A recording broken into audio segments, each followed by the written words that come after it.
Ladies and gentlemen, you're now tuning into the very best. It's yours truly, Jazzy Fizzle, Fizzle, Fizzle. And this is Instinct Radio, man. Tune in, baby. Oh, boy.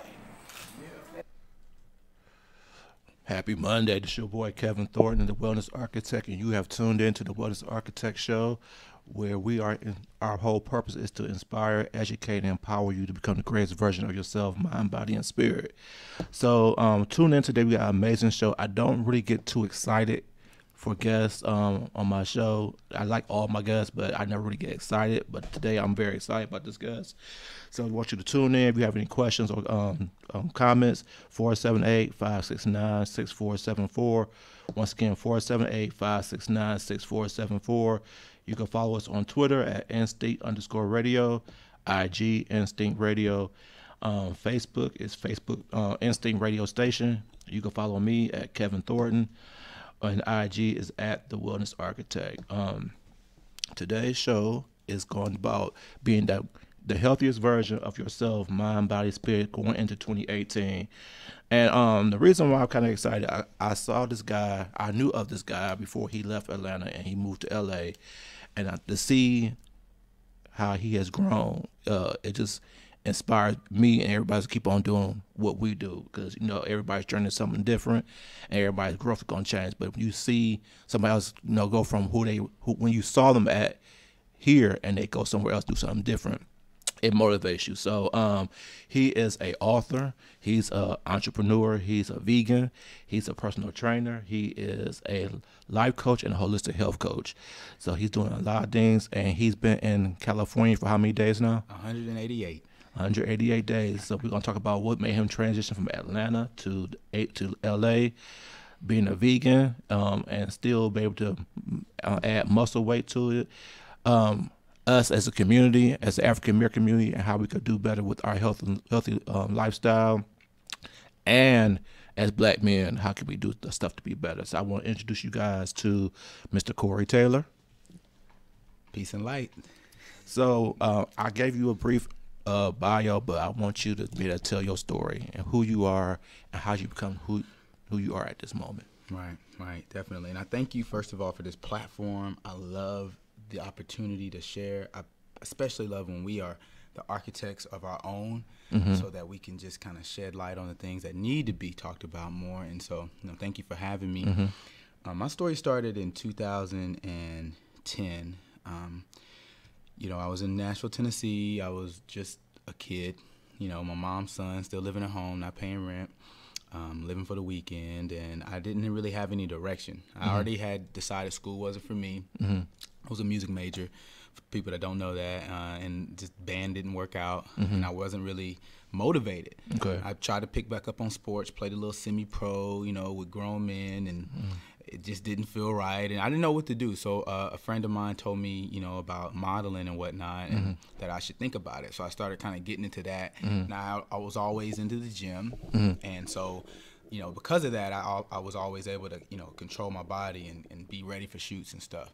So along that year, I did a lot, but I saw myself kind of entertaining the idea of maybe being something in the health and wellness, because I was like, I can actually help people get right. It's easy for me, and I didn't even know what I was doing. I just knew, enough. And I started this blog online called Fitness as a Lifestyle, just to be a part of my brand. Didn't think anything of it. Fast forward like months later, I read Earl Nightingale, The Strangest Secret in the World. My good friend Curtis Mackey sent it to me, and things just clicked in my mind. At 22 at that time, I just was like, so you're telling me if I put my mind to anything, I can do it? Well, let me test it. I've never made more than like $1,000. Can I make $1,000 in a month working a part-time job? As soon as I put it into the universe, things just start clicking. I was like, well, why don't I just get 2 part-time jobs? It's like in 30 days, at 22, the first time I made a stack, I said, wow. Okay, well, let me see what I can really do. That same summer, my homie took me to Atlanta. I saw us doing great things for the first time. Never saw that in my life. Never saw young guys driving sports cars and Black women, bossing. And I was like, what is this Mecca? Right. Where am I at? Right. And it was decided. I'm like, well, I'm going to use my mind to move to Atlanta, and I'm just going to start from there. And I did that. That summer I worked, 3 jobs. 3 part-time jobs, didn't do anything but take photo shoots and work and save. And that fall, I was an Atlanta resident. You should see my license. I'm like cheesing in my picture. I'm just so happy to be here. So from that year, from 2010 until 2017, it was just a journey. I hit the ground running. I told the city I wanted to be the #1 trainer here, whatever that meant, and I wanted to train the world. And I went from working really, really, really hard and relentless on my own to eventually finding a counterpart that enabled me to finally work smart and efficient. But before that, it was trying times. I mean, but 6 months into the A, I spent all my money. The Get It One group got all my money. I was going to Twist, Shout, Compound, Life, you know, not to mention the culture, you know, buying clothes I didn't need and just trying to be first everywhere. And, you know, it showed me something about myself. Yeah. Once the money ran out, you know, things got real, kind of got displaced. My car blew up on me. Ended up having to scramble to find a place to live because we got robbed and my roommate felt away. She moved away, so I couldn't afford the rent. I had to find a place on Craigslist. My roommates didn't even speak English. I didn't care. It was enough. And I was still struggling. I wasn't building really clients, and I didn't have a car, and Twitter was here. Instagram wasn't even here yet. So I was just trying to get people's attention, and I just had to have like that moment with myself where, you know, I was tried, and I had to make a choice. Like, Corey, if you're really going to do something with yourself, you're going to have to survive this hard time. You're going to have to really define yourself as a man. Like, this maybe is what you're supposed to be doing down here anyway, because maybe you're not a man yet. Maybe you're not who you think you are. And I allowed it to take place, and I got down, I got depressed, but I also had to like rely on myself, and it sharpened me, you know. And so by the time I met my now business partner, at that time she was a client, and by the time I got to her, I was ready to take the long road home. I was ready for everything up ahead. And it just took a few months on my own, struggling and not quitting, not calling my mom saying, you know, I can't take it, not moving back up, you know, to Nashville, me just staying in Atlanta and focusing and not paying attention to the distractions and really trying to understand what I can offer this market and what I want to be seen as. So fast forward 2012, you know, I'm living, sleeping on the couch in my manager's crib, and we're just like Jerry Maguire. It's her and I against the world. And we are literally, I'm working 5 a.m. to 1 a.m. I'm training 20, 30 people a day. And I did that thing for about 2.5 years. I didn't celebrate my 24th birthday. I didn't celebrate Christmas or really, I didn't celebrate holidays that year. I kind of got more into just being present at home, but I was still grinding. You know, I missed a lot of weekends. I missed all the stuff that people were coming here for. But I was like, you know, I can either be a consumer or a creator here. And I want to be a creator. I don't want to just I don't need to go to the all-way party. I don't need to go to B-Day Bash. Like, I don't need that. And I mean, that then became the narrative. That then became the differentiating factor between me and everybody else, because people started to see, yo, this kid is like, he don't care about anything but fitness. If there's anybody that can help me lose weight, it's gonna be the kid that doesn't care about anything but fitness. Like, he may be a little insensitive and unrelatable, but like, I need that type of passion. And that then became my MO. Like, I'm passionate. I used to say all the time, like, you can't fake commitment. You can't outwork passion. You know, I would say things like, you know, I don't got no kids.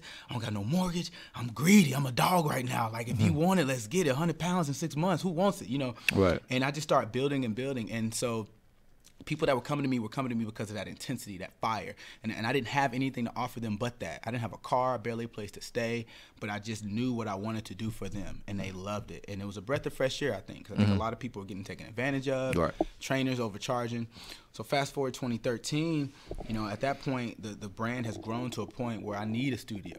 So it wasn't me wanting it. It was I needed it. The apartment complex was saying, Corey, you were you know, training a couple people here and there. It's cool, but my brother, you got like 30 people coming in and out throughout the day that don't even live here. Like, you can't run your business through our gym, you know. And, you know, you had like 10 people in the garage doing your boot camp. Cool. Corey, you had Channel 7 here the other day, you know. So it's like corporate is starting to notice. It's like, what's going on? Is this a part of our budget or not? So they were like, you know, you're going to have to figure something out. So, I mean, we prayed about it. Me and my business partner, we signed on a dotted line, you know, we got a studio space off Howard Mill. And then that was the birth of the blog, Fitness as a Lifestyle. Okay. Now, it was a physical place, and it was a hell of a ride.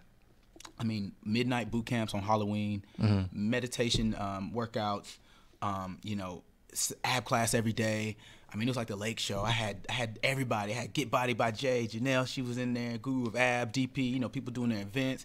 It was just such a time, and it was, you know, and I could tell the city was starting to become more, fitness forward, if you will. It was lasting more than a summer. It was trainers doing all types of stuff, and that was it. Through that period from 2013 to 2015, I began to change. And then that's kind of how I started to transition to who I am today, because I met a client, or she found me actually, and prior to that, my manager took me out the country, took me to Mexico, took me to Haiti with her to meet her family. It blew my mind. Then a client came to me, a female basketball player, plays overseas, named Yelena Lachenka. She's a legend. She came to me, and she took me, to Istanbul with her, to Cyprus with her, to China with her.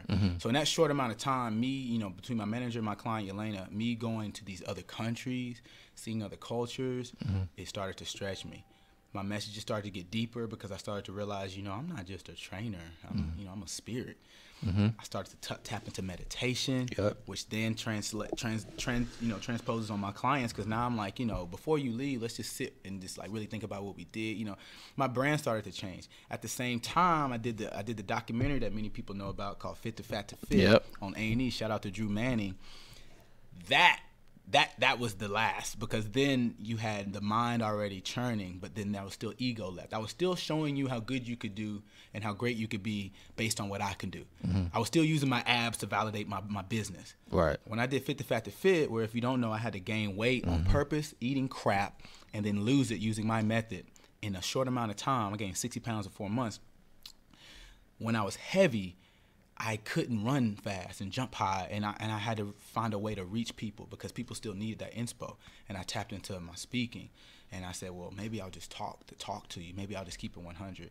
That showed me a whole different side. I said, I'm not maximizing my potential. Here I am thinking I'm just a fitness coach, and I could be a leader. My generation, I can really help people change their life. Actually, I am helping people. It helped me redefine everything. And so I grew into that. And so after the documentary ended, after I came back from China, all these experiences, I was just like, I need to live my truest me. And to be honest, having a studio and running a business model like so isn't it. I need to be able to be fluid. I want to be global, and every time I go to California, I feel that it's a home away from home. I don't have any kids. I'm not even 30. What's stopping me? Right. And I didn't have an answer for myself. So, I played with the idea. I closed my studio in 2015, 2016. I just did all mobile, virtual, and I started plotting my way to kind of grow into a different lane. And for some reason, Cali was just calling me. And so 2016 ended, and I made a proclamation, 180 days until California. I actually put that on Instagram and didn't necessarily know how I was going to do it. Right. I just said, if I put it out there, though, I got to put pressure on myself. The minute I post this, now everything I do after that has to be relevant to that. And I know that about our minds. We have to write things down. Exactly. We got to put pressure on ourselves. Yeah. It ain't about my followers, it's me. And, God made a way, and that's where I am today. So 7 years in the game, a book was published as soon as I got there as a gift to the world, but also as a gift to me, because after being in the industry for 7 years, after being an entrepreneur for 8, college dropout, yet I'm changing lives, there has to be something I know. Why don't I have something for the people yet? Right. That was kind of like that giant step. And then since then, I'm now living in the proper narrative that I know God initially had for me, as far as being more than just fitness, being wholeness, and then being that resource for my people. Right. For younger generations, and not allowing anything to stop me the minute something comes in me, giving it out. And so, right. That's how I got to this point. That's how I got to who I am. But trust me, it took 7 years to be 7 years wiser. So I'm appreciative of everything. Wow. Okay, so you said a lot. And what you said, I listened very well to what you said. It makes a lot of sense to a lot of things. So I'm going to speak on something you said about the fact that you're not all about just fitness. Right. Something I had to learn. With me being a spin instructor, I used that as the platform. I was already a life coach as well, but I was able to really touch a lot of lives, teaching spin, see people lose weight and all this kind of stuff. And with me being a life coach and teaching spin, I was able to use my words to motivate them and do better and be better. But I was at that point where you was at, where the universe was trying to tell me you're not all about spin. Right. You're not all about being a fitness expert. Right. He said, you more than that. More than that. And I battled with that. I'm gonna be honest with you. I battled with that because I loved what I do with that. And so I got bit by a poisonous spider back in Memorial Day. Wow. Yeah, I got bit by a brown recluse spider Memorial Day, and Black? Did it turn? my leg is black. Yeah, I've seen that before. My leg is black. You know, I was in the hospital for 3 weeks, and but that was the time where he wanted me one-on-one with him. He wanted date, and he'll grab you. And but the thing is, people don't really understand. You know, people get in their emotions, you know, because the universe worked out how he wanted it to be done. I was with Grady, because I was closest to at the time, and at Grady, they took my cell phone and my clothes and put it in the security, so I had no access to the phone. So, you know, with cell phones, you don't know nobody's number. So, the number I knew by heart was my parents. So, nobody here knew I was in the hospital. Nobody knew. Wow. My family didn't know but my mom. And that's how the universe wanted it, because he didn't want nobody to disturb, competing with my, exactly. And he was like, okay, then once they had to do surgery on my leg, and the doctor said, you can't teach spin for a while, that was his way. He said, since you're not going to give it up on your own, I'm going to force you. And I want you to tap into what I want you to tap in, which is the health, still do health, maybe more on the health coaching side and the life coach. Yeah. And then, like you said, after I got to the hospital, the book came out. You know, I co-authored a book called 20 Beautiful Men. Wow. And so that came out. So all that stuff are coming out at the same time. So when you were saying all that stuff, it was really living like my journey, how I got to that point. So now I'm at the point now, it's like, do I want to stay here, or do I want to branch out and go somewhere where I think I can become really global? And only you know that. And only I can know that. It really comes down to what you're willing to do. Absolutely. So, like I was telling you on the way in, to everybody who's listening, everything happens in divine timing. I knew of this guy prior to me reaching out to him. You know, we had the same people we knew in the fitness industry, but one guy I was really cool with, which was Irvin, Mr. Thrill Cycle. And they did a class together called Hit and Cycle, and it was something similar to what I wanted to do. And I was gonna reach out to, I don't know if you knew KD. Yeah. So I was gonna reach out with KD, and me and KD was gonna do something called Kettle and Pedal, because he do calisthenics, and then I do stuff like that. But it never worked out at the time. But when I saw y'all's, I said, dang, that's what I wanted to do. It looked amazing. It looked amazing, but I never had a chance to like really reach out to you. And then you moved, and then you start coming over my Instagram feed a lot, and then I started listening to your stuff, and I was like, okay. So I said, let me reach out to him and say, you know, I want you on the show, and I said, I reach out to everybody, yeah, and you responded back quickly, and you was like, oh, I'll be in there in November. I said, perfect. Perfect. So it's like divine timing, because then I started reading, I started paying more attention to what you were saying, even though I was already did, and the stuff that you were saying was like really, really good, and it was like motivating to everybody else. I said, okay, now I got an idea how I want to talk to this guy, because you know, it's not strictly on a health kick thing. This was a major thing, but you have elevated to more on a spiritual side as well. And we want to be able to talk to that, because I don't think everybody understands. Let's get into it. So the first thing I want to know is, now that you're more into the spiritual side of yourself, right, and more of a coaching side of yourself, how has that made you a better personal trainer? Right. It enables me to speak to the root of why that person is even coming to me, so it saves us time. We can now struggle on the real issue in you. Like maybe you aren't as spiritually fit as you should be, so you are suffering in many ways. And so instead of us spending 6 weeks to get to that core, I'm coming at you from the first time we meet with, you know, what's your lifestyle like? When's the last time you've meditated or even had time for yourself? Are you even happy? You know, are you even whole? Or, you know, what? what are we up against as we take this journey together? Because I'm not afraid, but I want us to be self-aware. I want us to know the leaps and bounds we're going to have to make just to lose the 10 to 20 pounds you want to lose. Right. Or just to rebuild, your diet how it used to be. So it gives me a longer reach. And I think it also, if people follow me first, then they meet me, they know, they understand who they're getting into bed with. Right. A lot of people will hire someone without doing their due diligence. Right. But they understand, okay, Corey's the guy that I go to when I want it all. Not when I want just a piece of it. Yeah. Corey's who I need to call when I'm ready to take that long walk, because he's going to hold my hand the whole way, and he's not afraid. He does that. That's true. Yeah. That's true. Yeah, that's why you said that, because I helped somebody lose like 60-some pounds.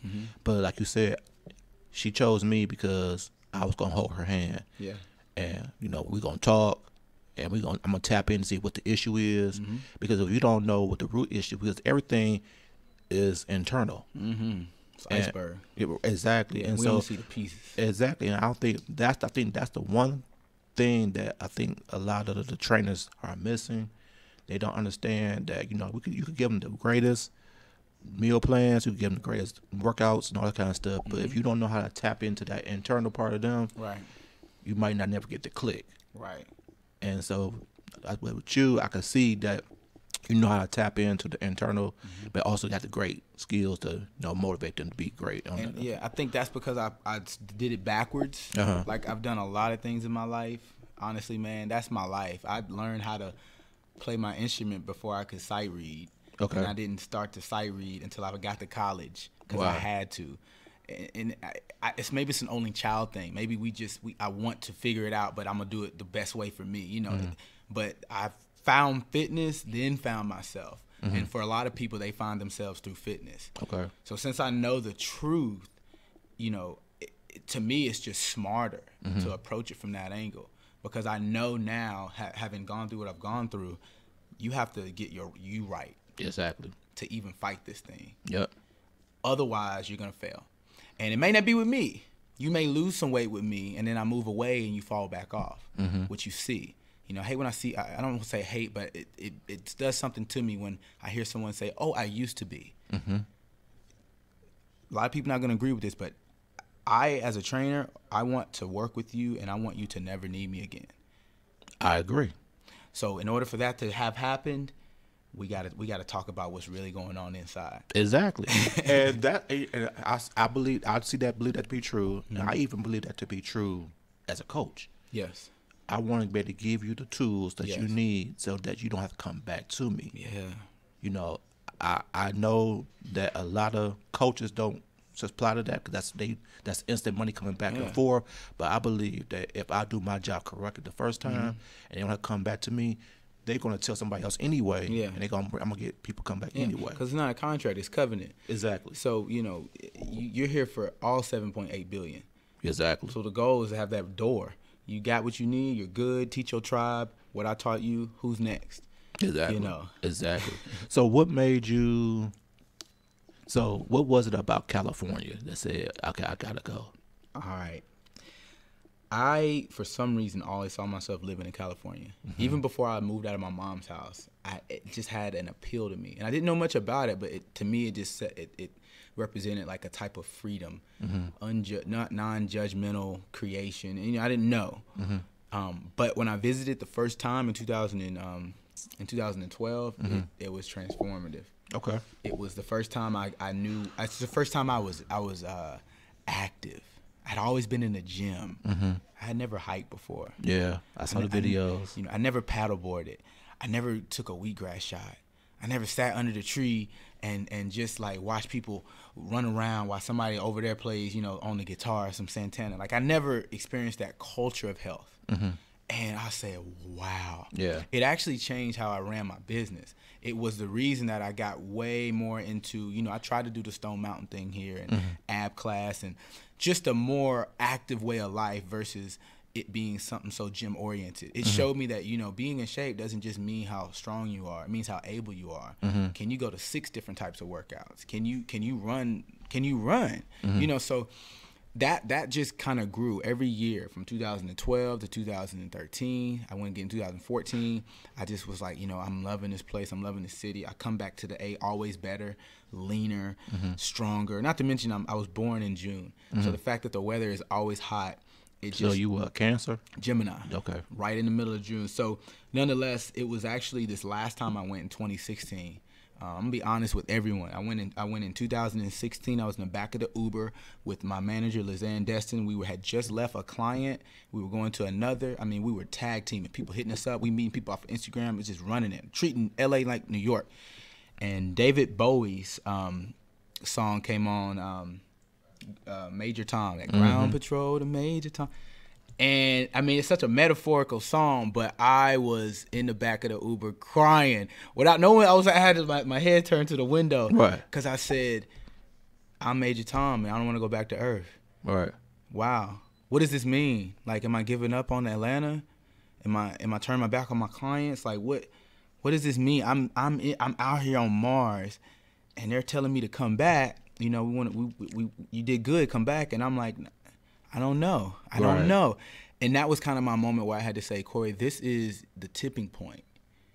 And it doesn't have to feel okay, but if you are who you say you are, it's your job to recognize it. Because you can't tell your clients to leap and the net will appear. Yep. And you can't motivate people to, go forward as far as they ever have been left when they've been going right their whole life, and you not be real with yourself. Right. You got everything that you could ever want, yet you're in the back of this car missing a place you haven't even left yet.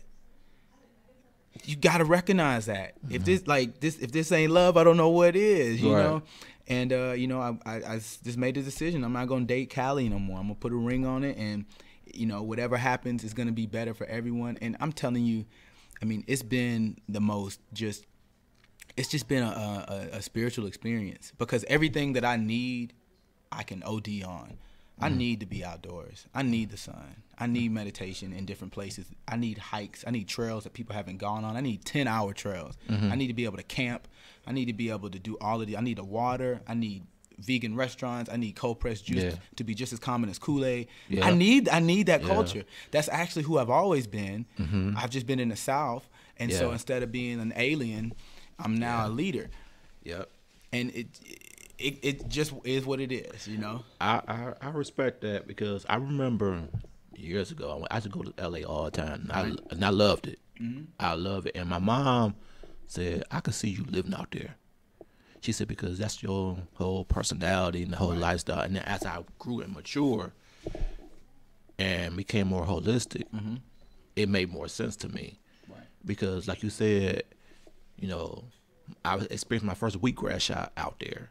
You an Earth Bar? Yeah, I did too. I went there. The boot camps out in the parks and stuff like that. I ain't never experienced that till I went out there, and then come here. It's like completely different. And so, it's just the whole way of life. I'm going up Runyon Canyon. Runyon Canyon, and doing all kinds of stuff. And I was like, okay, it's like a whole different type of lifestyle.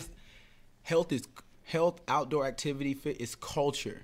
So it's saturated in a bad way, in a good way. There's more trainers that can help you. There's also more people that are just kind of want to take your money, but there's more healthy places to eat. Like, it's difficult. It's challenging. Choose my words wisely. It's challenging to be very, very, very healthy or health conscious in the South. It's not impossible. Absolutely. But it's challenging, and you have to accept that, and more power to the people that are forging a way for the others here. There are a lot of vegan restaurants opening. There are a lot of more holistic health coaches and trainers here. However, you have to recognize where you are. Yep. And so instead of me, I feel like I was creating a culture. For me personally, I was like, not even a business move, but spiritually, how good and how more impactful can I be if I plug into a culture that screams me. Right. And it's literally me plugging into a more powerful source just to continue to give more. And that's really what I hope people are seeing. Like, I'm not leaving Atlanta. I'm extending it past Atlanta. Because at the same time, I'm not even from here. All right. I came here to give. Exactly. So you were plant-based. Well, you was plant-based for a while, and now you vegan. Yes, sir. All right.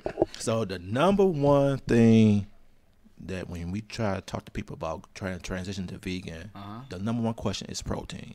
Can you speak on the protein issue and those guys who may consider it thinking they can't bulk up because they're not gonna get enough protein being a vegan? Can you dispel that myth, please? I would love to. Before I go into this,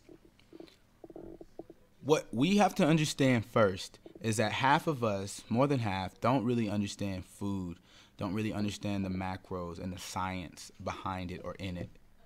So you first have to do your homework to know what I'm even about to say. So listen, but after this is over, go and I want you to cross-check and cross-reference. Because for me to be a vegan, I had to be everything else my whole life. Didn't just decide, I arrived. Right. First of all, the protein thing is a myth.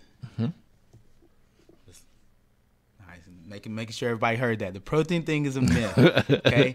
A lot of that has to do with just, propaganda. You know, that they were telling us that we needed milk to get strong bones. They had our favorite actors and athletes with the milk mustache. You know, the milkman was everyone's friend. I mean, that your body gets more from calories from the right sources and vitamins and minerals from the right sources than it does from simple protein. Protein isn't going to help you beat a cold. Protein isn't going to help you beat cancer. Protein isn't going to cure your impotence. Protein isn't going to help you get deeper sleep. Protein isn't going to help you have lucid dreams. Protein isn't going to decrease the inflammation so you can feel 25 for the next 25 years. Protein is propaganda. You need to be more concerned with your caloric intake and the source.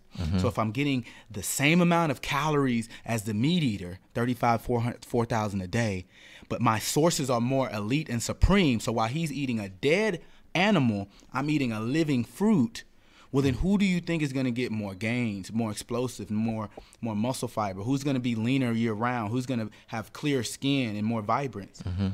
So that's the misnomer, is that it's not about protein.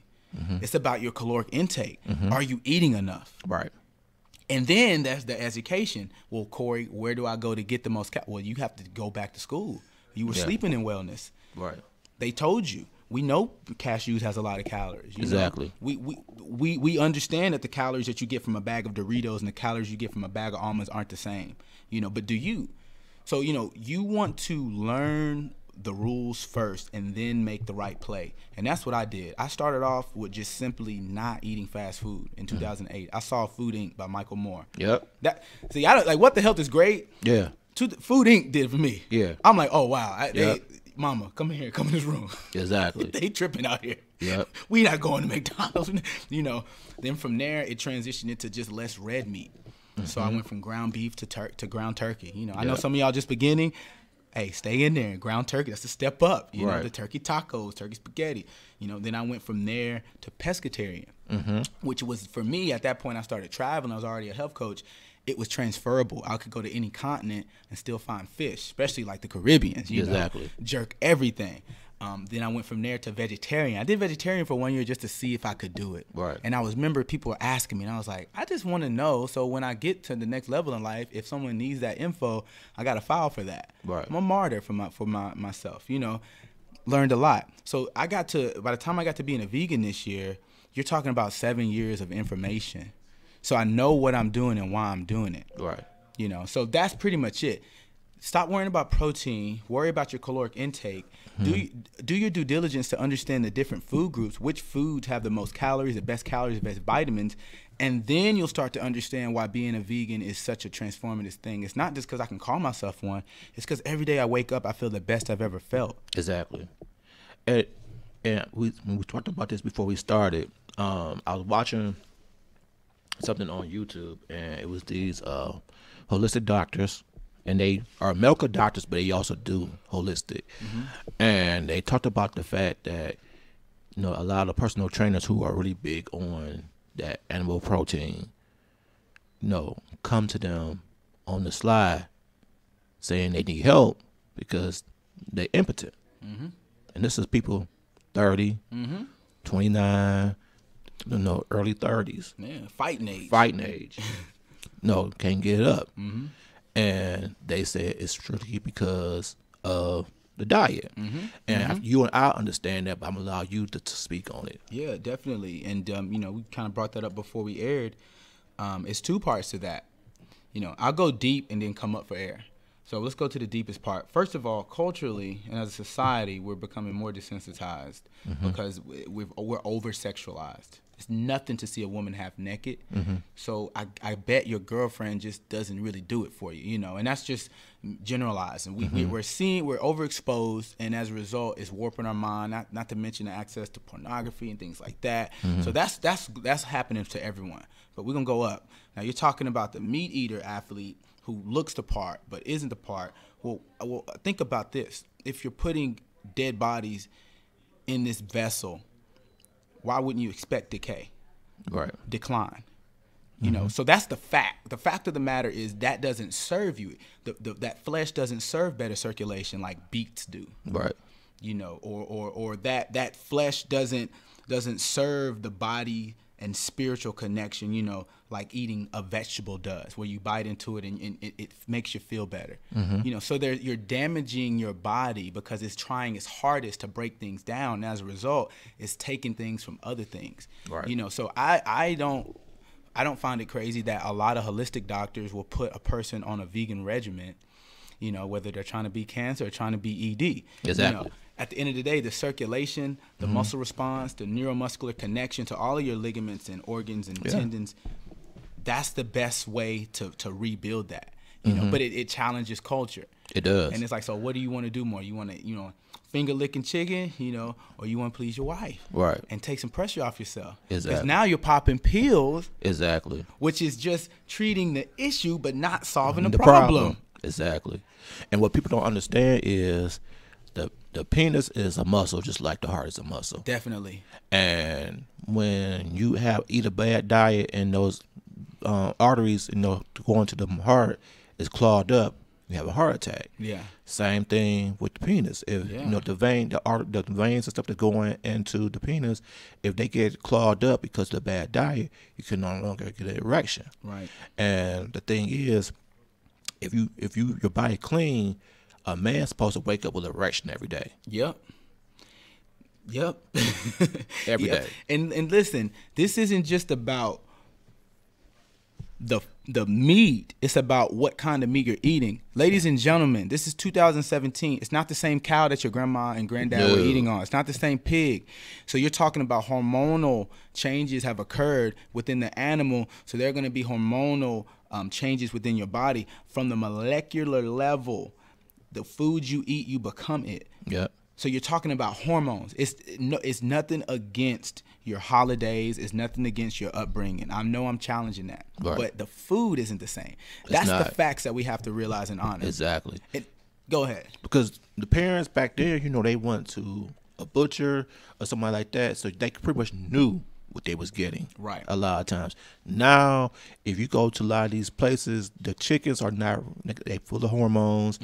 The cows are full of hormones, and they got all kind of illnesses. Yeah. So if you drink the milk, you're drinking all kind of pus. Right, man. You know, all this, so you putting all this in your body, and so if you eating food from a sick cow, you're gonna be sick. Yeah, and a lot of people we don't go to the farm to see. Right. We don't do the field trip to the farm. We don't. You never been to. How many of y'all been to Tyson's farm? Right. You don't know.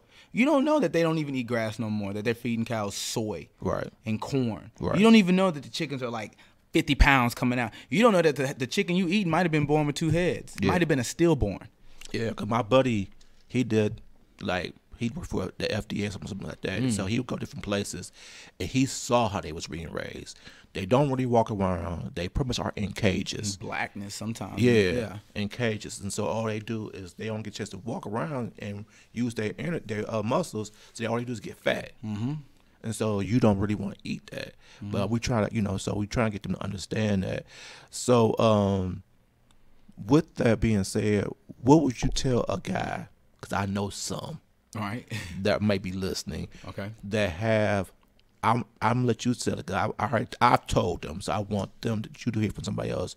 What could they do? Those guys that are suffering from ED. The men that are suffering from ED. Here's my remedy, because I've actually administered this before. It'd be a 33-day cleanse. I'll call it reprogramming. Yep. First of all, no pornography, Yep. and no masturbation. Right. we need to get the mind right first. Yep. You need to go back to when you were sensitive to things, not desensitized. Now, here's the big thing. I would suggest a vegan diet for 33 days. I would suggest that you, for every day, really connect to how you feel. So by day 33, you have an explanation as to why you feel 10 years younger, why you're waking up every day with an erection in the morning, why your bowels are cleaning themselves at three times, 4 times a day. The person that isn't getting the full erection also isn't even defecating more than twice a day. The whole insides, are suffering. So I would suggest you take your mind out of the world, right? And I suggest you put your effort into the earth. I promise you, by day 33, I love it. You could be convinced. And look, what you do with that is up to you, but you can never say you never got the blueprint. I love it. You said, we're going to touch on this. You said most people don't go to the bathroom at least 3 times a day because you're supposed to go after every meal. Yeah. I had a client who was going once a week. Wow. Once a week. And were their eyes yellow? I mean, godly. And she thought that was her reality because, she thought she ate decent and stuff like that. And she just feel like she just didn't go to the bathroom. So I made her go on a detox for like 10 days. And it went from once a week to once a day. But I told her, I said, you really need to do another one because you still clogged up because we had to get you to the point where it's after every meal. Yeah. And so I guess it was mind blowing to her because she'd been so used to once a day, once a week, to actually tell her, you want me to go 3 times a day? They don't understand. They don't understand it. That's the sign of a healthy bowel. Here's how we can understand what the optimal body looks and feels like. Go back, if you can, to when you were 6 or 7. For some of you, you might need to just take a look at your niece and nephew. That's the body operating at optimal efficiency. If you eat something bad, it hurts your stomach. If you don't take a nap, you're angry. If you're eating lots of vegetables, you go into the restroom, it's flowing through you. Your poop looks like the color of your food. And that's it. And so that has to be your standard, your model. You have to model yourself after the human that hasn't been corrupted, with the foods and the ways of the world. You have to really look at how it used to be before you got too grown. There was a time when you were going to the bathroom after almost every meal. You just got used to the fact that you only go once a week, and now you think that that's normal. Your body is sick. Right. The check engine light is on, and you won't look at it, and it can kill you. Yep. So before I go into your book, you made a statement when you tell your bio about the show, Fit to Fat. Fit to Fat. Yeah. And you said something that I was surprised that you said. Okay. Which it made me feel. I respect what you said. That you said you did it out of ego. Why you say that? I understand what you're saying, but for people who may not, why would you say that you did it out of ego? The Fit to Fat. Yeah, it scared me. It scared me, and because of that, I wanted to show people I could. I didn't feel that I really didn't feel that you knew how crazy I am. I didn't think people understood this is really, I would willingly die for this. This is really who I am. And this is actually something that I'm not just good at, I feel like I can be the best at. So you may have more certifications than me, you may be more attractive, you may have more followers, but you're not finna go to hell and back. You're not finna go take the flag from the devil. You're not. So that I wanted that challenge. And so by doing that, it challenged my ego along the way. Because once I got heavy, I realized that I wasn't anything more than what I would allow myself to be. And if I was just seeing myself as a trainer, well, now who am I? Right. And I kind of had a identity cry. I had to realize, like, well, damn, why are people still listening to me? I'm overweight. Why are people still following me? Why do people still want to work out?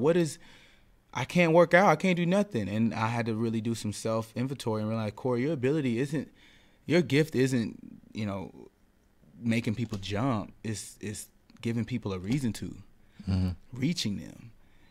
And my ego was destroyed at that point. And I came back a new man. Like, I don't even care about half the stuff I used to care about. You know, I know I can do anything. Right. So if whether I have a 2-pack or a slightly visible 4 when I cough, I don't care. Right. I know myself. Right. You know, so I went in full force trying to prove a point, and I came out better because I destroyed the idea of myself along the way. You know, being overweight changed me. You know, and losing it just showed me that not only was I able, but I had way more to offer the world than what I was. Love it. So what made you, what's the name of your book, first of all? Awesome. So the name of my book is The Journey. It's a self-mastery workbook. Okay. And it's basically, every chapter is literally a principle that you've heard before. That it's been said and said again. But it's what I had to rely on to get to this point in life. It's also what we all must master to do anything in life, you know. And I actually have a copy here. I'll briefly give you an idea. So each chapter, basically, like chapter 1 is motivation. And, you know, I can actually read you one. So chapter 1, motivation. That thing that drives you, that thing that pulls you, that thing that just won't leave you. Motivation is an energy. It's where it all starts. The real question is, how are you defining it? What is your source? What is it all for? You must declare a reason, a why. And you can't be surface level. You've got to be real. You've got to be willing to be transparent with yourself and cling to what you establish. This will be what drives you for now. If you don't have motivation, start simply with looking at where your life is and where you want to be. So I hit you in the face with a principle, and I go into what that principle means to you. And then I validate that by sharing a piece of my path when I had to learn it. Okay. Because this is literally my journey. So I say on the next page, February 2010, and I give you an excerpt. It says, before I moved to Atlanta out of Nashville, I had to have something that I wanted outside of Nashville. Right. The motivation to have more is what drove me, guided me, spoke up for me that summer. Getting 3 part-time jobs that I worked daily to save thousands of dollars for versus having fun and chasing highs with my friend. Focusing on making a plan and executing versus making excuses. My why was about my life. I didn't need anything else to motivate me except what I established. I read more books, more reps, worked more hours, and said no more times that summer than ever in my life, and it was needed. So every chapter is a principle, and then I allow you to learn a little about me through the next page so that the principle is magnified. And then the best part, each chapter has a 7-day assignment to follow. So this isn't like something you're going to read and put down. It's something you're going to take with you. Okay. Something that's going to probably challenge you. It's probably some of these chapters you're not even going to want to do in front of other people. It's just like that. And I'll give you an example. This is chapter 1 assignment. It's called Auditing Your Actions. It says, do you know your why? Over the next week, your goal is to refine what you're doing when you're not pursuing what your why is. Because shouldn't we be accountable to the time that we spend? Exactly. It says, I want you to take notes on your conscious activity, or better yet, use this next week to brainstorm your next step. The less time you're spending distracting yourself, the more time you're spending executing, the better. So you have 7 days to explore your why. And then guess what? When you get to the end of that, you're now ready for chapter 2. So it's a self-mastery workbook. By the end of it, your mind should be different. But just like any workbook, I want you to keep it forever. I want you to go back because this thing is long. There will be times you're going to need to revert back to what you did. How many of us have overcame the greatest obstacles or odds only to later come back to those and act as if we don't know what to do anymore? Come on. If you made it through college, you're an entrepreneur. Right. Some of y'all hated school, and Exactly. you found a way to pass the test. I got clients who are single parents. You raised a man. Don't tell me you can't do these burpees. Right. Right? You started a company. Don't tell me you can't quit that one and sign yourself. So it's a way to keep people connected to what they need to know forever. And I know now in my life, you learn the rules and you live your life mastering them. Because everything is the same. Right. My patience will always be tested. And it'll always just be that, a test of patience. My faith will always be tested. And it'll always be just that. Yeah, so that I felt that wasn't in the market. I felt that when I moved to Atlanta, I didn't need the secret. Right. Because I believed in myself. Right. But I didn't have nothing to guide me. Right. You know, and it wasn't until I got to the end, I felt compelled to give that. Because I said, you know what? Everybody's not going to get this. But there's some people who this will help them get to where they want to go quicker. I want people to make less mistakes and get further than me. Right. I like that. Yes, sir. I like that. So, meditation. Meditation. Why is it so important? You know, meditation is important because we need it and we don't do it. That's why it's important. It's like prayer. If prayer is talking to God, then, you know, meditation is listening. However, who's listening anymore? Right. We wake up, we rush to beat rush hour, we rush through our break to rush to a desk, to rush home to beat traffic. We rush through our shows, we skip commercials, we go to sleep in a rush because we got to get up in the morning. Then there's Christmas, then there's New Year's Eve, then there's Thanksgiving, then there's back to school, there's your boss, your boyfriend, your business, your dog.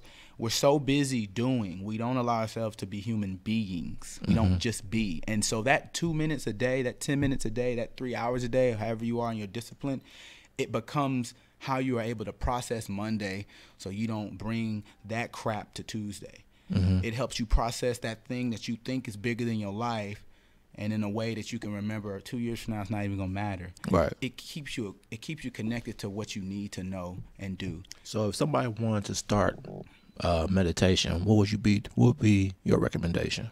Somebody want to start meditation, I would say this: dedicate 60 seconds a day for the next 20 days on simply being still with your thoughts and evaluating what's going on in that life of yours. Right.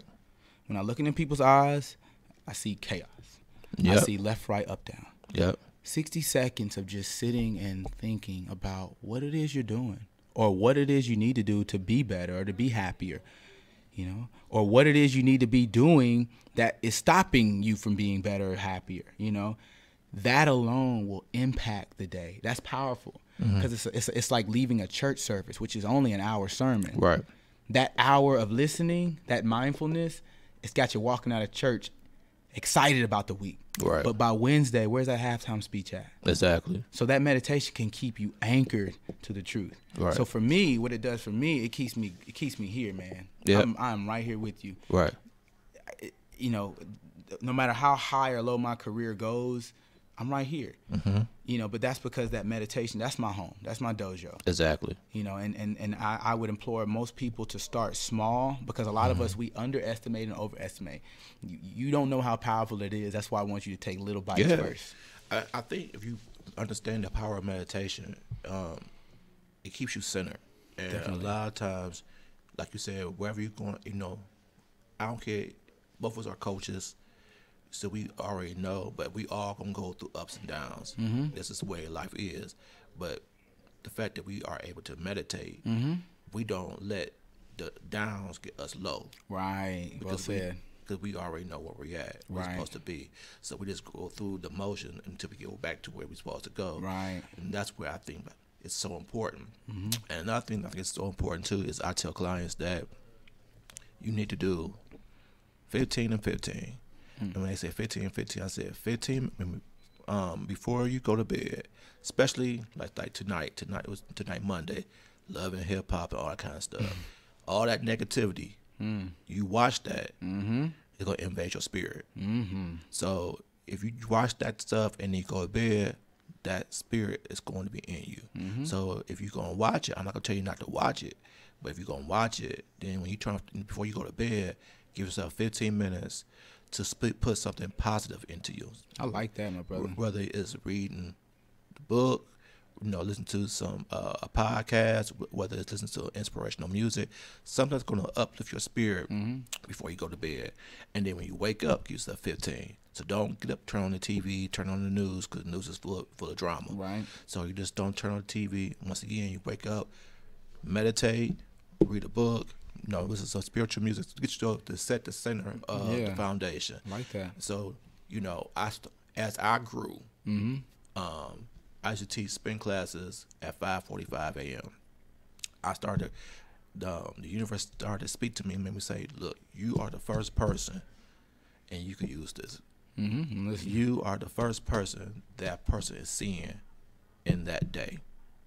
So you could set the foundation for that person. So when I came in to do spin class, I always speak to everybody, give everybody a pound or whatever, say good morning. But then my warm-up song changed. So I put on more of an inspirational type song to warm their legs up. Spin to the song, warm your legs up. I turn the light down a little bit, get your thoughts together. Then we go to the ratchet. Right. But to get you started, yeah. get your mind right, we're going to play something inspirational. We'll play the ratchet going on, and at the end, I'll play some more inspirational to to center them as they get ready to go to start their day. Wow. And I like that. I appreciate that. They loved it. So I got to the point where I was packing it out, 40 people at 5:45 in the morning. And I'm just doing what I feel is natural to me. But I'll get them in tears sometimes saying, you just don't understand how you affected me. This song, what makes you play this particular inspirational song? I said, it's just what the guy told me to play. Maybe he knew that you needed it. They always want to know. How do you? Exactly. You don't know. I don't You know. just do. I just do because that's what he's telling me to do. Right. And so it's like, and I saw the changes in them. I saw how they lost the weight, how they was much more happier, and how they left the day more upbeat, left class upbeat. And so I said, okay, that's been like my ritual. So I try to apply that to them. And so then I say, you need to apply this to your everyday life. So even if you don't see me, this is what you need to do. Yeah. So I think that would be, you hit it right on the head. Yeah. So what would you say to someone who's is wanting to make a change, but the fear is keeping them from doing it? Whether it's moving to another city or starting their own business, what would you tell them to do? Well, if they want to make a change, they want to do something amazing in their life, but the fear is stopping them, I would just tell them to stop worshiping it. I mean, for something to stop you from doing what you want to do, that's pretty powerful. That's like a God. And I would tell you to really understand that you are the most impactful part of your life. You will be the reason you fail, but you also will be the reason you succeed. So you have to stop putting so much faith on the circumstances that you're entering and put more money on you. Right. That's what you have to do. Now, if it takes you a few weeks to get that, great. But that's what you need to understand first, because that's then the mindset you have to take into that new life you're walking into. As I'm in LA, I have to believe that I'm enough to make it in LA. Yeah. Excellent. Because I think a lot of times, and I'll tell you this on the way in, a lot of times people place their fears on other people. That prevents them from going forward to what they what they know they're supposed to be doing. And so and I think a lot of people probably look at you as crazy that you believe Atlanta to go to LA, and LA costs so much more money to live than Atlanta. But what would you say to the people like that they know they're supposed to do it, but to move to LA or move to New York, where the cost of living is higher, but the opportunity might outweigh? You said it. I'm blinded by the opportunity. Just like I was blinded by the opportunity to move to Atlanta. People in Nashville, Tennessee were telling me how expensive Atlanta, Georgia was and is. People in Atlanta telling me expensive how LA is. What does that have to do with what God's going to do with my life? What does God matter? Does he care about rent? Or does he just put a calling in you and demand that you answer the phone? Right. So it's about what I'm focused on and what I refuse to give power to. I refuse to give power to the fears that other people have, or even, other people create. I must give more power to what I see when I close my eyes. I'm blinded by this vision, and I'm going to be willing to chase it. Me chasing my vision might even just be the vision God needs other people to see. Right. It might not even be predicated on what I do in LA. Me moving to LA might inspire the next Corey that can do much more than I did. I have to represent what is possible. Right. And that's everything. I like that.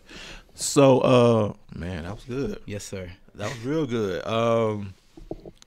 So the next thing I want to talk about with you is the men. I need you. We are black men. Yes, sir. You know, society has created this narrative that we are the bottom of the barrel. And I think a lot of times we tend to believe it. Right. Fall into that. And we tend to fall into that. So I want you to speak to the black men. What do we need to say to these guys to inspire them to be the best version of themselves? Thank you for giving me this opportunity. Mm-hmm. My brothers out here, I need you to listen. I need you to understand some things. We were lied to. We were told to believe things about ourselves that we in time began to become, but it was only because they saw how powerful we could be. Mm-hmm. I need you to understand that you are enough to do anything and everything, and because of that, it makes you a threat. Mm-hmm.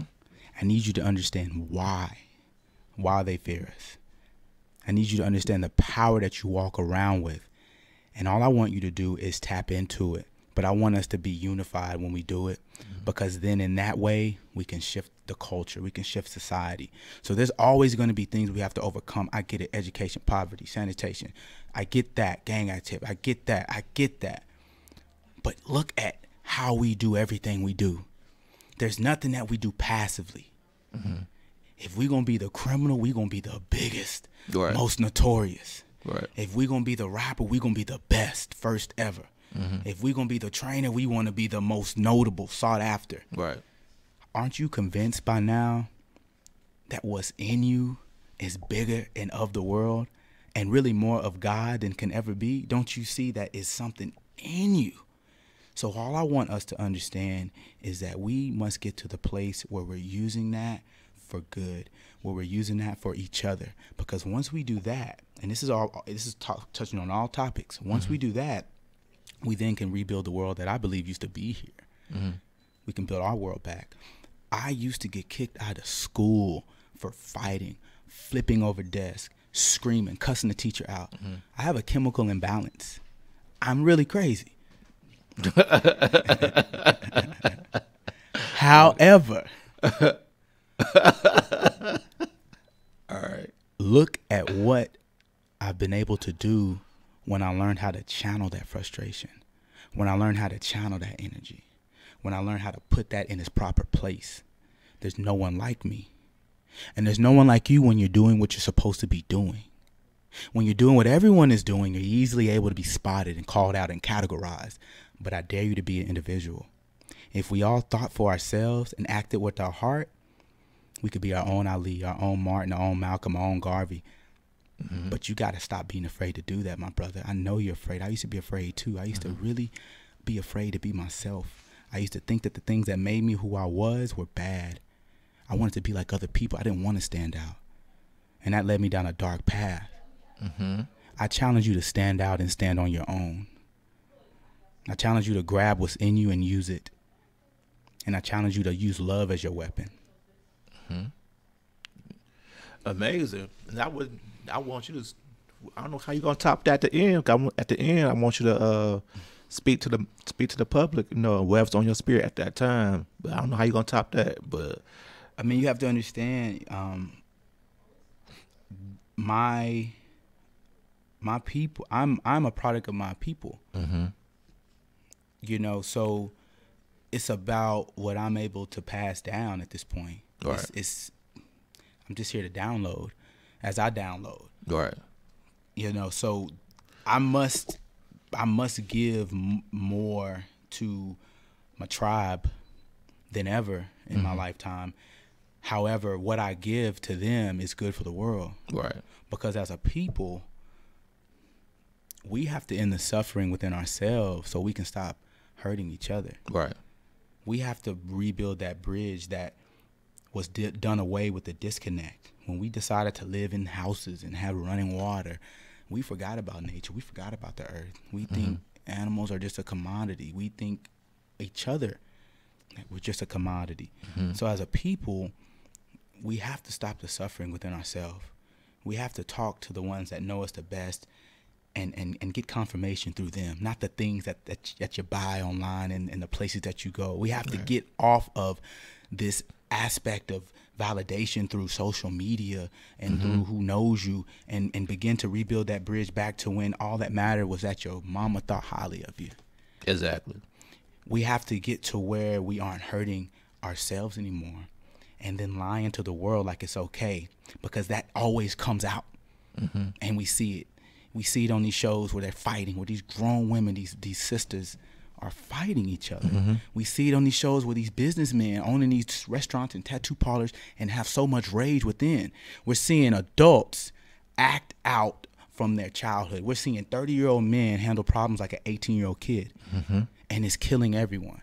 And it's hurting us all. So as a person, as a people, we have to do the work that needs to be done to end the suffering within ourselves. Exactly. We have to get back to that place. And once we're there, we then must build a home there. That we're not talking about a 3-day retreat at Happy Camp. Right. And we're not talking about one great church service in Texas. You know, we're talking about you literally anchoring yourself to where you really need to be inside. And by doing that, you create your own culture. You're not consuming anything. You're creating everything. And then that is how you live. And that's where you go. And then that's the mother that you then become. That's the father that you become. That's the CEO that you become. Right. That's the trainer that you evolve into. You know, but you got to stop hurting. Don't you want to stop hurting by now? Do the work. But understand, as I close, there are people that can do it with you. See, everyone has a Corey in their city. You really just don't give them that power. Nope. Everyone has that prophet in their proximity, but you don't give them that power. So I implore you to actually stop what you're doing and finally start picking up the things that can heal you. If we focus more on healing ourselves, we can literally do the impossible. You know, and that's a message to everyone worldwide, no matter how old or young you think you are. Spiritually, you're still conquerable. Right. It can still happen. Exactly. So I saw on your Instagram, you had said, I think when you first got back here last week or whatever, you made a statement that you've been gone for 5 months and people are still doing the same thing. Did I say that? Something similar to that. They have not grown. What made you say that? Oh man, you know it's Insta Live, so I said it. You know what I mean? But my thing is, I like your truthfulness though. Right. So you know, I don't get upset about truth. If you tell me the truth, you know, and if it applies to me, I gotta check myself about it. Okay, does that does what Corey said apply to me? Is it applicable? What I meant by that, and what I mean today is, I feel that we are still in a place where we are working on the surface level, business wise, personally. We're working on the surface level. A lot of great, gifted people still just scratching the surface because maybe they're afraid to dive a little deeper, or maybe they just they haven't had to yet because they still are getting money, or they still are known, and it looks from the outside looking in as if it's all it ever can be, because nobody's really willing to reinvent themselves or innovate the wheel. Now, personal training, fitness, that's its own thing, but I'm talking about wellness. Right. At some point, there are people who have maxed out fitness, and they know that it's time to branch up into mindfulness and wellness. Right. Because that's really the issue of all their clients. Exactly. But you're not really willing to go that route because that route is uncharted. It might not make you the most money. Yep. It might, and that's what I meant. I want Atlanta to catch up with its potential. I'm like a teacher looking at this student. Because you said that, and it makes a lot of sense, because a lot of people who maybe are going into mindfulness, right, they do leave Atlanta to go somewhere where mindfulness is more into it, because they probably don't feel that they can create the income they want to create in Atlanta, and the energy that they want in Atlanta, because it's not as accepted, right, as you, like you said, in the LA, or maybe even in Denver, Colorado, places like that, or Arizona, you know, like that. And you know, I've been, like I was telling you before, because first we got started, I've been getting a lot of people telling me you need to go West Coast. It don't even have to be L.A. Oh, because the West Coast is Sedona, Washington State. Sedona's really nice. I went there my first 24 hours in Los Angeles. I took a road trip to Sedona, and I spent 3 days out there. How'd you like it? Amazing. I meditated in the Vortex, Cathedral Rock. I mean, I've never seen the stars so bright. It's scary at night. Yeah. The sky is in the desert. Yeah. It was a great, and I said that to my friend that I went with. I said, her name's Amanda. I was like, I married the West Coast. It wasn't just L.A. or Cali. I got access to all of these kids. Yeah. Yeah. And they tell me, they say you can't go wrong. Everybody think California first. That's the most popular one. But they say you go to Washington State, you could go to Arizona, and you could be great. Yes. Because of what you do, how you live your life, and all that kind of stuff. Right. You want to go. You want to go somewhere or be somewhere where people want you. We go where you're celebrated, not tolerated. There you go. Yeah, and that's something that you gotta really think about, to go where you're celebrated, because look how much you can accomplish in a place where you're simply tolerated. So just try to imagine what you can do in a place where you're celebrated, where there's more people that want to invest in you, that want to work with you. I'm gonna tell you what, my brother, the opportunities that I'm embarking on now could have only manifested and materialized because I went to them. There are people in Los Angeles that believe in me and want to pour into me, that if I wasn't in front of their face, they could never grasp my persona, my spirit. That's the thing, is you have to go where you're celebrated, not tolerated, because there's more that God wants to do with you there, because he's also got people waiting for you. Like, he's not singular. It's not just you. Exactly. He's painting a masterpiece. Right. And you complement other colors. You know what I'm saying? But if you stand in one place, you're not really giving him the opportunity. And as a result, if you're not giving him the opportunity, then there's going to be a cap at some point. Yep. And once you hit that cap, you're going to fall back down. Right. And so, like, it's not about just you. Okay. So if you have there's infinite opportunities and possibilities, if there's no limit for what you can do, right, who would Corey Shane Taylor be? And what would he be doing if there's no limits? That's way, way, way down the line. But when I think about people, I think about Nelson Mandela. I think about,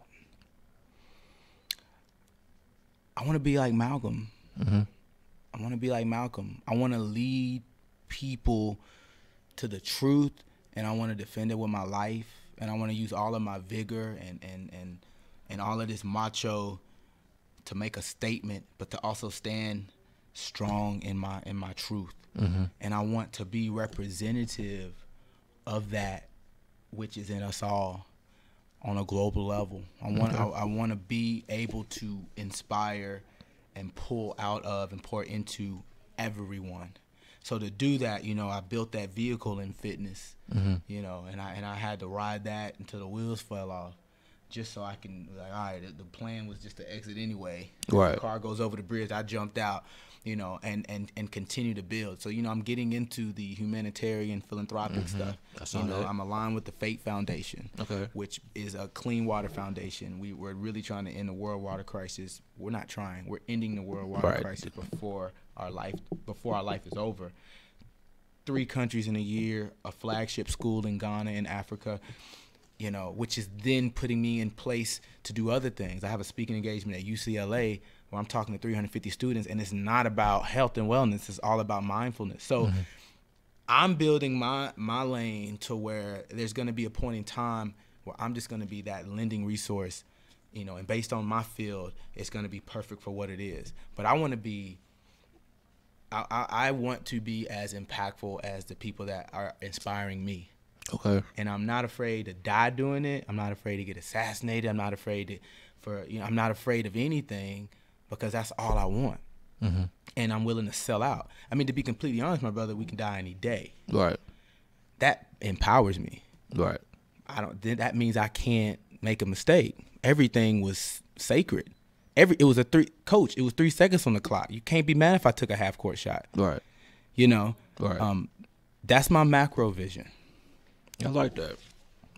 So, what would you tell people who are looking to lose weight? I love this question. You know, they've tried everything, or they thought they tried everything, Right. or they just feel they just can't do it. What would you tell them? First of all, I would definitely sit down with them, and I'll say, good job. Good job for at least being in a place of change, because change is difficult, and you know it's really the only law of life, Right. but it's the hardest one for us to accept. Exactly. So I would say, good job for accepting the fact that you're fed up. You know, now let me see your work. Remember how when you turn in the test in math class, like, yeah, the answers are, I see them, but let me see your work. You know, most people haven't given 100% to the things that they think didn't work. Right. They got a 30-day meal plan. They gave it 11 days. Mm-hmm. And on day 30, they said it didn't work. They got a trainer, but they only saw him 50% of the time. Right. You know, they started, walking every day, but it slowly lost to work and to relationship and a kid. So let me see your work. Show me what you finished. 7 out of 10 people. Well, okay. I didn't finish anything. Cool. So for the ones that are having trouble finishing the thing that can help them lose the weight, I would say, well, then we need to go to chapter 1, motivation. Why are you even trying anything? Do you know why you even want to lose weight? Let's try to define it. Right. Because maybe what you're calling it isn't lasting longer than 2 weeks. Maybe you're calling it looking better in a bikini, but what you really are calling it is not dying from the same thing grandmama died from. Right. I bet if we say that every day, it's going to inspire you to eat different. Maybe you're calling it trying to get your man back. But you really need to call it insecurity since age 6, and you just want to feel happy and feel loved and feel sexy. Like, let's get deep with it, because maybe it's too surface, and it's the reason you're not finishing. Right. And then for the other 3 who maybe have finished, I would honestly tell you to take another shot, but really, really, really work on how you're shooting. Okay. Because maybe you're trying to be a vegan when you need to start out as pescatarian. Right. And maybe it's just too much. Maybe you're underestimating the goal and you're overestimating yourself. Yeah. Maybe your 3-month goal should be a 12-month. Mm-hmm. Because maybe it's a lifestyle that you're really trying to get to. For that person who's finishing things but is just having trouble, I would say slow down. Exactly. It's funny you said that, because everybody started watching What the Health. They instantly said they're gonna become vegan. And I would tell them, I said, I'm not gonna discourage you to do that, but you can't. I said, I don't recommend you do a cold turkey. Boom. Right. You're gonna set yourself a failure. And I'm very authentic. Yeah. So I said, I tried it. I went cold turkey, went vegan, and I did good for 5 months. It's a long time. Yeah. And next thing I know, I went to Kroger and I smelled that rotisserie chicken, and it was over. In that moment, it was over. Yeah. And so, but now I said, okay, now I know myself. So I said, let me take some time. So, I was good with the chicken, the beef and the pork. I said, it's the chicken that I got to do better with. So I said, now I'm at 5 days vegan, 2 days where I might do like pescatarian. And that's so powerful. Your body still benefits from that. I think we, because you want to be a vegan, like, be better. Right. I would tell you, don't be a vegan. Be better. And let that grow into veganism. Exactly. Do half and half. Be practical. Mm-hmm. We're not practical. We're extremists. We're either doing the Daniel's fast or we're binging. Yeah. We're either a vegan or we're a hot dog eating contest. Yeah. We're not half and half. And so, but you guys need to know it's okay to be half and half. Mm-hmm.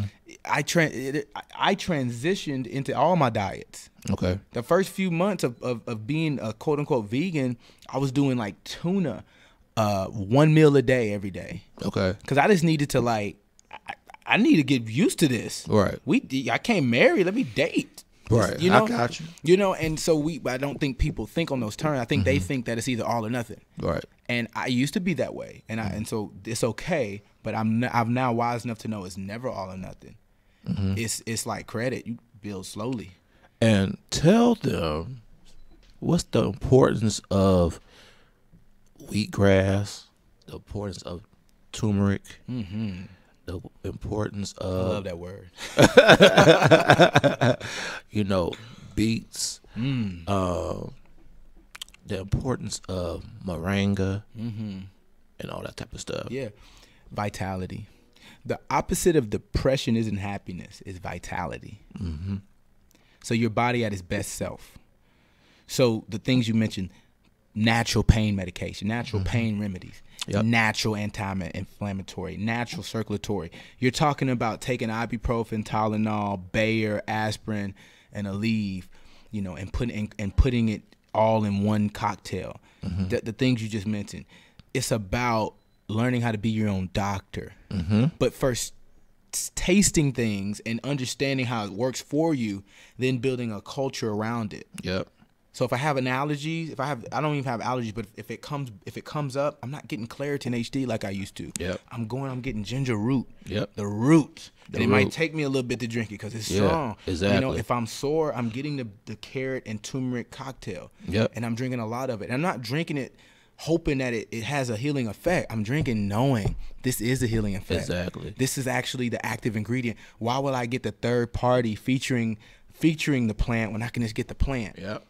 So it's important to know how it works so you can give it value, so that you're not just doing what Corey says, you're doing what you know is best for yourself. Yeah, I went home, and my mom had arthritis in her leg real bad, and she could barely walk at the time I saw her. I said, "This is what I need you to do."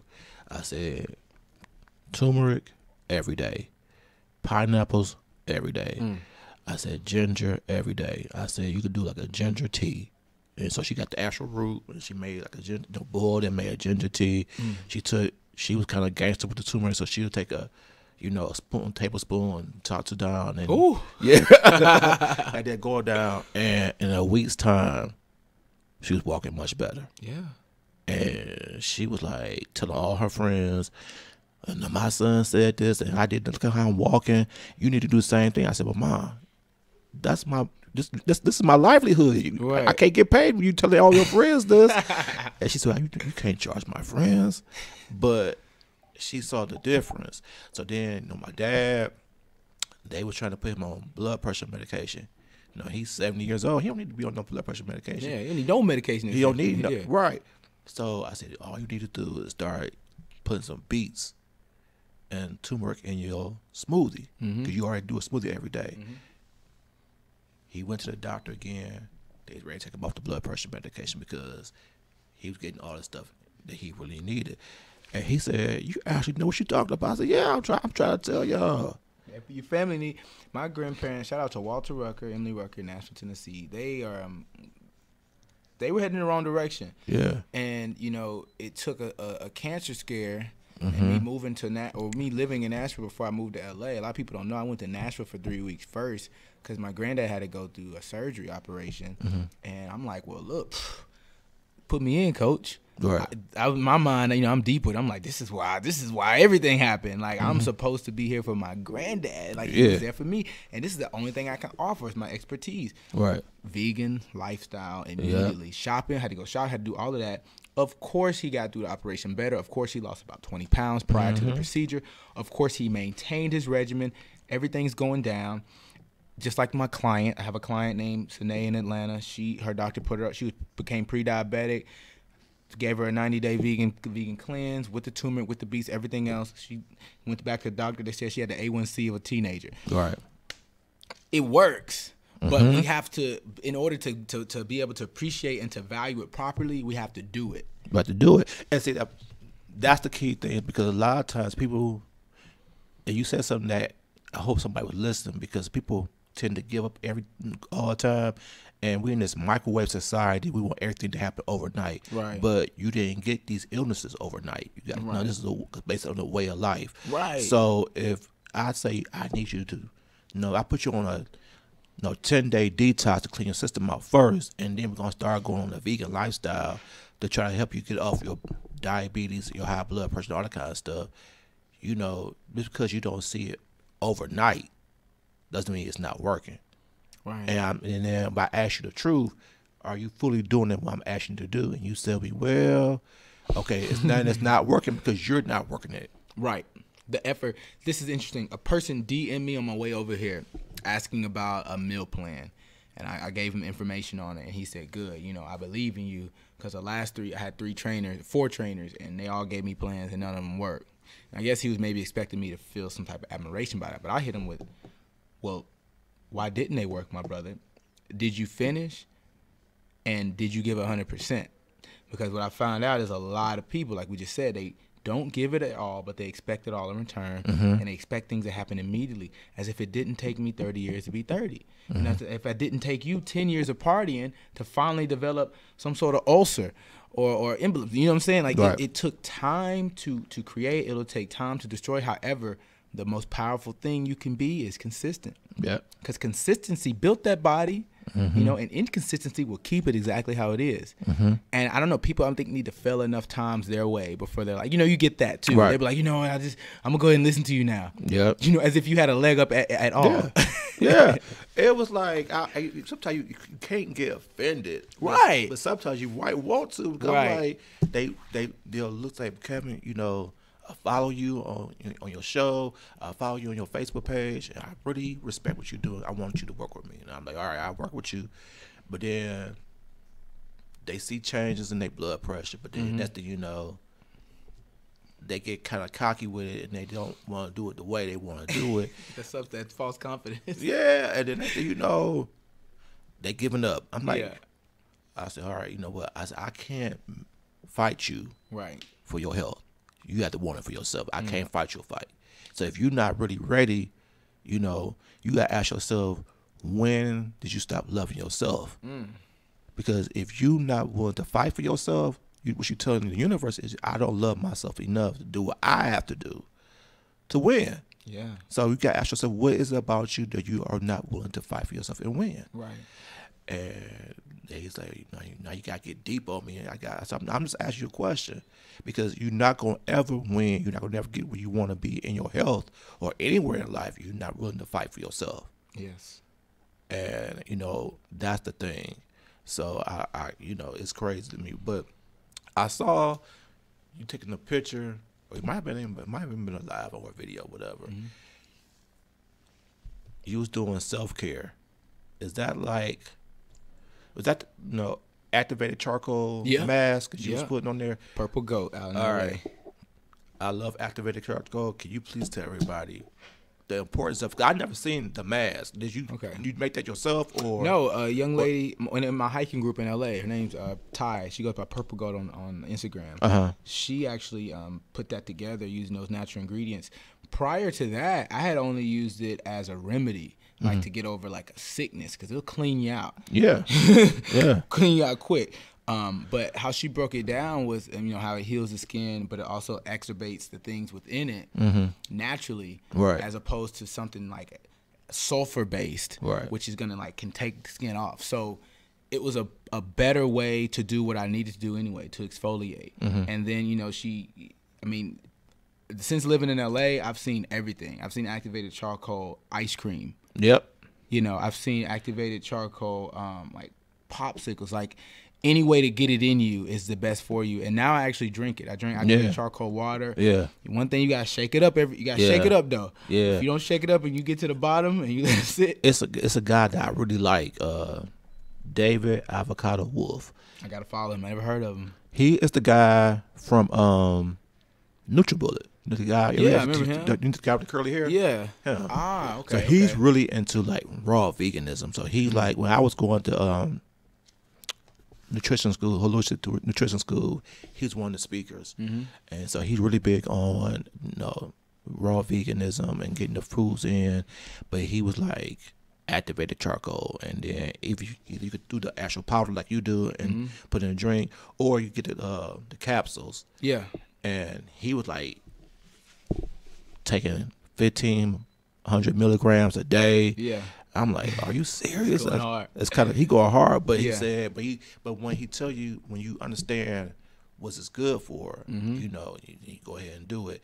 And he said, you know, you can put it on your head, you know, especially those who might be trying to lose some hair and all that stuff, kind of stuff. So I don't, you know, people like us don't know what's, you know, why is it so good. So I saw you, I'm like, okay, I can talk about anything with him because he's in all those different realms, so he understands all that kind of stuff. It's deep. I mean, it's lots of things coming up that are becoming like common, like chlorophyll, like in water. I saw that. Which I get that all the time out in LA. And then I mean, just like from the skin and beauty aspect, you know, no one using lotions and creams anymore, but just everything being oil based. And learning the essential oils. Like we got the aminos that your body needs. There's the oils that your body needs as well. And really in my life, in my mind, I would like everything to be holistic. I think it would be, of course, it would challenge the institution, the establishment, but it would just enable us to learn how to be more self-sufficient. And I think it's a great way to be everyone to be maybe entrepreneur, because then you're creating products for a market that wants. Because I think because that's like the next step. I want to get certified. Another guy I like is Dr. Axe, and and so Dr. Axe got this program where he's teaching people how to be an essential oil coach. So how you could how essential oils, like you said, is very needed, and how you could use it for healing purposes and all that kind of stuff like that. And then also it could be profitable, you know, because you could sell it and all that kind of stuff, and then all that kind of stuff. So that's like the wave of the future. And so what you said is just like confirmation. It's like, is this the wave of the future? You know, the chlorophyll. See, that's the one thing I do miss about California, because the access. Because I haven't seen chlorophyll like that here at all. That's way down the line. I mean, right now we just need more people doing juices other than Arden's Garden. Exactly. You know, in Atlanta, we need. You know, we're just now getting people to use coconut oil. Exactly.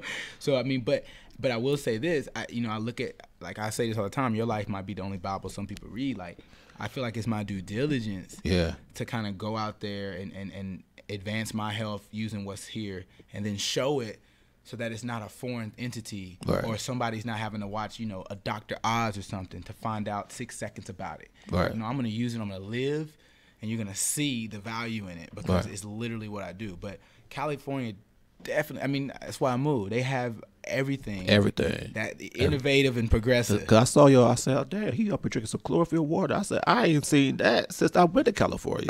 Exactly. I didn't see that. At that time, I wasn't holistic like that, but I knew what it was about.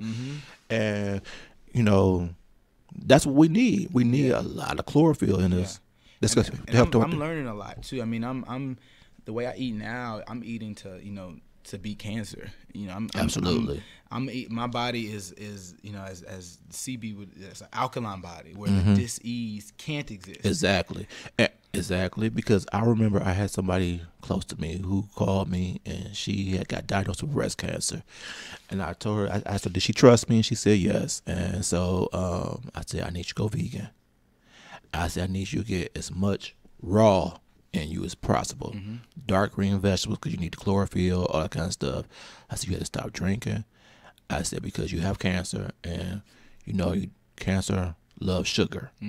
So you got to cut the sugar out. That's the one thing I did not like about What the Health is they didn't speak that much on the sugar aspect, because sugar is like the natural born killer. And I said, but you need to cut the sugar out. You got to stop the drinking, because the alcohol turns into sugar, and it's going to feed onto it. And so she did everything I asked. And, she had like a mass on her spine, but they were like, what happened? And everything went away. But I said, this is a lifestyle. Can't go back to your old ways, because it's a lifestyle, because it'll come back. But she didn't listen, and it came back. And so I'm like, but I said, I told you. I said, but you have the tools to do it again. I said, but most of the time you gotta keep on doing it. But then I got a friend who's in the same realm as me. Her dad was like 80 pounds overweight, 8 different medications, had cancer, cancer-free, vegan. Wow. Making all these different juices for her, all this kind of stuff. Deliver, exactly. And you know, and that's his lifestyle. Mm-hmm. And now he's a healthy dude in his 70s. Wow. You know, and so that's the kind of stuff I've been trying to put out there, and then seeing what you're doing, you know, it really helps, you know, motivate the people. And we just have to live our lyrics because people need proof, and I realize that we gotta sell them on it. Yeah. Just like they've been sold on everything else. Right. But you know, for me, you know, everyone I'm with in LA, they always say the same thing, like, man, Corey, like, you really are vegan, aren't you? I've been around you a week. You really don't, you know, as if it would be a ploy, or, wow, you really do run every day and hike and meditate. Like, you really, you know, okay, well, I guess that's why you don't look your age yet. Right. And I guess that's why you're always hyper and like, okay, Right. I need to start that. And I'm realizing, like, okay, me just living truthfully is actually the deciding factor, because everyone knows the information, they know the documentary, but they don't know they don't know anybody who's like existing in that. And you said something too, is that, you know, they need to prove, because, you know, with social media you could create whoever you want to be on there, but I don't mean that you actually live that kind of lifestyle. Right. And I remember when I was in the hospital, the chaplain came in and she asked me, you know, you want me to pray for you or anything? I said, oh, I'm good, you know, everything's good. And when she started talking to me, and then the nurse came in and she's like, Mr. Thornton, can I ask you a question? I said, sure. She said, you've been here for 2 weeks, you haven't had no phone calls, nobody came to visit you, but you are always friendly. You know, you're always smiling, you're always cheerful, you know, you never in a bad mood. Mm. How can you not be in the bad mood and going through what you're going through? I said, because my experience does not determine my joy. I determine my joy. And the chaplain said, can I ask you a question? I said, sure. And she said, what do you do? I said, I'm a life coach and a holistic health coach. She said, I get it now. She said, because your whole mindset is different. She said, because any other person would have been, you know, acting crazy or depressed. And she said, everybody speaks so highly of you because everything is pleasing, thank you, you so joyful and all this kind of stuff. But yet we kind of figure out why you ain't mad. Right. I said, because, you know, it's just, I said, everything's an experience. Wow. And I said, everything's an experience. And while I'm here, I was to learn what I'm supposed to learn from this. And, you know, and learn from it and move on. And it's real. And be grateful for it. Yeah. So they say grateful. Yeah, I said I'm grateful for despite the Bible. I'm grateful to the situation because I got something to learn from the situation. So you gotta show gratitude for anything and everything that you do, and everything that goes on. If you don't be grateful, then how can you get continue blessings? Did you charge her for that? She said she wanted to come back and talk to me again. I said next time you have to pay me. Yeah, this was free. But that's where I'm at, and, you know. But as we getting ready to close it down, even though you gave a great sermon in the middle, here's your chance now to speak to the masses on whatever you want them, whatever's on your spirit that you want to tell them. It's all on you, player. A message to the people. I love you, and I want more for you, and it's the reason why I go so hard. I know I'm competing with your favorite rapper and your favorite TV show and the culture you came up in, and it's the reason why I'm relentless in my pursuit of your peace and happiness. I'm willing to give my entire youth and life to your prosperity, to your gain, but I just need you to understand so that when you hear, see, speak, and meet me, there's a place in you to receive me. I don't want my words to go over your head. I don't want the things I create to pass through you. I want you to be open and welcome because I'm for you. I'm for you. And I do believe God put me on earth just to make things a little bit better. It's why I work so hard on myself so I can be the best vessel for you. My cup is running over. All I want you to do is hold out yours. And I got you. No matter what you're going through, where you are, I got you. Just have a place to receive me. And I promise you, these last 10 years were great, but this next decade is going to change things. I'm going to inspire you and your kids. Damn it. So get ready. Excellent. So where can they find you at? Yeah. So you can find me online all the time. My Instagram page is at I am Corey Taylor. So IAMCOREYTAYLOR. Also, my Facebook page is the same. It's Corey middle initial S, last name Taylor. I will also be on the Prolific app, January 2018. You'll find more about that later. I will be on CompleteWellness.com, January 2018, and I'll be on the Burner app, January 2018. Okay. So whether you're in town, out the country, in my face, I'm everywhere. I like it. I like it. So, what's other than those apps? What's next for you? More writing. I'm already working on another book now that's going to be a lot deeper and thicker. Okay. And it may not be finished in the next 3-4 years. I may need to do some more living, but I've already started the process. And getting into the tech industry, where I'm going to be lending myself as a content creator. So basically everything I do on my own now, but it's going to be on a platform where more people can reach me in other places. And it's going to be very interactive. It's going to be it's going to be very interactive, really all I can say. And the immediate things, I'm going to China on Saturday to be with my Olympic athlete Yelena. Okay. I'm going to work with her. We're going to meditate. We're going to eat vegetarian, vegan food. We're not eating anything. And it's going to be a great experience for me. And then from there, I'm going to Cambodia with the Fate Foundation. And then that's when we're going to be doing our initiatives down there, building wells and helping people. So, yeah, a lot of things. But, right now, I got so much content, so much information out there. I really would want everyone to just catch up. Start from 2012 and spend the last 47 days of this year just eating. Okay. Sounds good. So I want to thank you for coming and being it's a great pleasure. I'm put it out there. I plan on trying to come out there. I'm come out there to visit. Hopefully we could do a hit spin class. Yes. I'm putting it out there. Yes. I will come to you. My yes is eternal. I put it out there because I want the idea to hear from you. I'm gonna put it out there. There you go. That would give me a chance to see how I would like it, and I like your energy.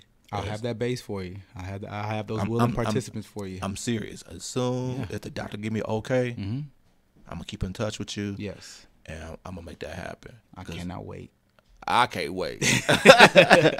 I want to tell everybody, first of all, thank you for all this love and support, the support of the book. If you want to do I've changed my 7-day detox. It's a 7-day, 14-day, now I have a 30-day. The 30 day is more of a master cleanse, really get you out of that system, cleanse your system up, but also we want to try to get all that mucoid plaque out of you as well. That's a lot of stuff that's preventing you get all the nutrition to absorb into the body. So it's a 7-day, 14-day. Now we have a 30 day. So you can reach out to me on Facebook at Kevin Thornton, or on IG at The Wellness Architect, and we could go from there.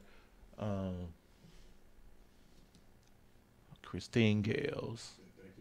Thank you, Christine. Thank you.